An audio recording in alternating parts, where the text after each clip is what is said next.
जसपुर राज परिवार की श्रीमती जया सिंह जूदेव को अखिल भारतीय क्षत्रिय महासभा ट्रस्ट के राष्ट्रीय महिला विंग का कार्यकारी अध्यक्ष बनाया गया है। इस दायित्व को पाकर श्रीमती जया सिंह जूदेव ने कहा है कि वे अपने दायित्वों का निर्वहन बेहतर ढंग से करेंगे और महिलाओं के प्रति हो रहे खास अत्याचार व अपराधों को लेकर वे बहुत ही गंभीर हैं।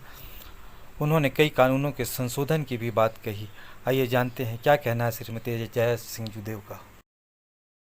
ये बताएं, आप राष्ट्रीय स्तर पर आपको ये दायित्व मिला है, क्या प्राथमिकताएं रहेंगी आपकी? मेरी प्राथमिकताएं सर्वप्रथम पूरी मानवता को ही लेके रहेगी।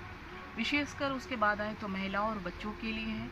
अभी जो हम वैश्विक महामारी से गुजर रहे हैं, इसको देखते हुए उन सारे बच्चों को जिले स्तर पे हर प्रदेश में अध्यक्षाओं को मैंने ये सूचना जारी किया है कि आप चिन्हांकित करें जिले लेवल पे, ब्लॉक लेवल पे, और जो राज्य सरकार और केंद्र सरकार ने जो मुहैया कराया है वो योजना उन तक पहुँचे, उन बच्चों को लाभ मिले इसका। और महिला सशक्तिकरण के लिए ये है मैं जो शुरू से जब काम कर रही हूँ इस समाज के ऊपर, तो हर महिला को सुशिक्षित होना, उसको घर से बाहर लाना। घर से बाहर लाने का ये मतलब नहीं है कि आप घर की जवाबदारी को एक तरफ कर दें, वो नहीं। आप सशक्त होकर बाहर आएँ, आप अपने द्वारा समाज में जो फैले कुछ आपको कुरीति नज़र आती है उसके लिए आवाज़ उठाएं, किसी का बल बने, और हिंदू जो हमारा संस्कृति है उसके साथ साथ चलते हुए अपने आप में आप उदाहरण बने।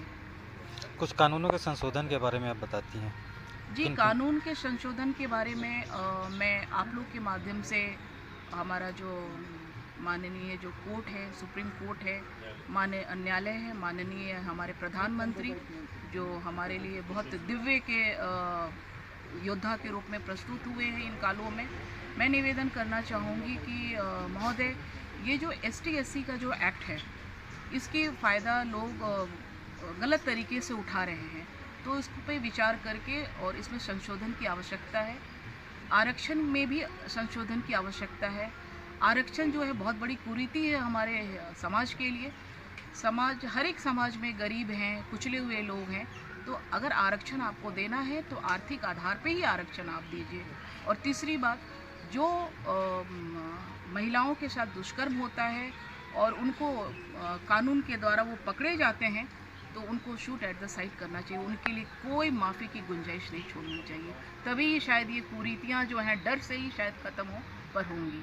भले ये सुनने में, देखने में अराजक लगता हो कि नहीं, ऐसा नहीं होना चाहिए, ह्यूमन राइट्स के खिलाफ हो, पर वो ह्यूमन राइट किस काम का जब एक महिला बाज़ार में, अभी वेस्ट बंगाल में वो कार्यकर्ता महिला के साथ 20 समाज में उसको उठाकर ले गया और किसी ने कुछ कहा नहीं। तो ऐसे दो कानून क्यों? सबके साथ एक बराबर न्याय होना चाहिए, और ऐसे लोग जो महिलाओं के ऊपर हाथ डालते हैं उनको बिल्कुल शूट एट द साइट करना चाहिए। हम लोग सहयोग करेंगे, किसी को भी आर्थिक रूप से आवश्यकता अगर होगी तो हम लोग तहे दिल से, तन मन धन से समाज के लिए कार्य करने के लिए कटिबद्ध रहेंगे।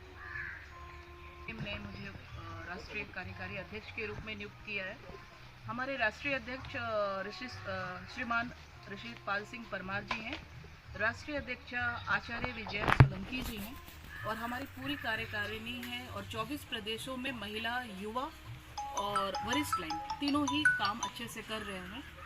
ये जो जवाबदारी मुझे मिला है, समाज ने मुझे प्रदान किया है, मैं बिल्कुल विश्वास पे खरा उतरूंगी, और जो भी राष्ट्र हित में, जनहित में और हिंदुत्व के लिए जो भी कार्य मेरे को बताया जाएगा, चाहे कोई भी आके मुझे कहे, मैं उसके लिए सदैव तत्पर रहूँगी। महिला सशक्तिकरण के लिए आपने क्या सोचा है? सबसे पहले तो महिला सशक्तिकरण के लिए मैं पहले भी कई बार कच्छ, हरियाणा, राजस्थान, बिहार, उत्तर प्रदेश में काफ़ी दौरा कर चुकी हूँ, और आज की भी स्थिति ऐसी है कि महिलाएं 4 दीवारी नहीं, बहुत 7-8 दीवारी के अंदर हैं, जिन्हें कहे तो होम वायलेंस का भी शिकार होना पड़ता है, उन्हें मजदूरी भी करनी पड़ती है, और वो शोषण के भी को भाजन बनते हैं। आप लोग न्यूज़ वाले हैं, आप लोग मीडिया वाले आप अच्छे से जानते हैं, कई सारी ऐसी महिलाएं हैं जिनको मैं बाहर लेकर आई हूँ और उनके ऊपर काम कर रही हूँ।